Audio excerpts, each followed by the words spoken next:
penonton kita sudah harus ada bentuk lain kayak gitu loh. Ada bentuk lain kayak gitu. I don't know, mungkin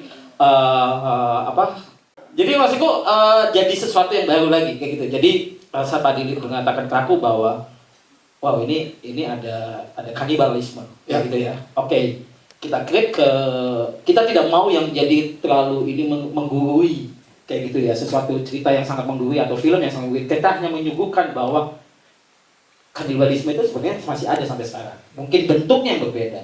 Apakah dia berbentuk yang sangat halus kayak gitu, tapi makna dari rantai makanan itu ya, misalnya kalau kita kehidupan kita gitu, ya yang satu makan ini, yang satu makan ini, akan kembali terus kayak gitu loh. Nah, packagingnya adalah bagaimana tema ini bisa sampai ya kita suguhkan dengan bukan hanya horror, tapi kalau aku sebut ada psychological horror thriller ya. Kayak gitu tuh. Itu yang aku kemas di sini. Sebenarnya kanibalisme juga ada di daratan Nusantara kayak gitu, sampai kita juga di Papua juga masih ada ya, di suku Khoi, di pohon di Merauke kayak gitu ya, mereka hidup di atas pohon kayak gitu loh. Nah itu yang kan itu aku ngalamin juga saat ke Merauke, hati-hati nih ada kanibal kayak gitu kan, kayak gitu. Jadi sebenarnya semuanya ada kayak gitu, tapi bagaimana situasi itu kan ke era modernnya gitu. Nah di sini saat ada tema yang kayak gini, bagaimana ini tidak menjadi sesuatu yang kita mengklaim budaya luar kayak gitu. Jadi makanya kita bawa ke suasana ketriban yang memang secara lokalnya ada, kayak misalkan tarian ritualnya kayak gitu. Itu kan menjadi sesuatu yang aku coba untuk diskusi sama Yuyun ya, secara koreografi kita ambil dari Aceh, dari Toraja atau apa, itu kita kemas menjadi satu gitu secara tariannya.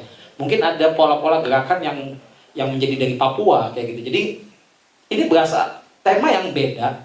Kalau kita nonton ini kayak gaya film-film luar gitu, tapi kok deket ya. Nah itu yang saya coba treatment.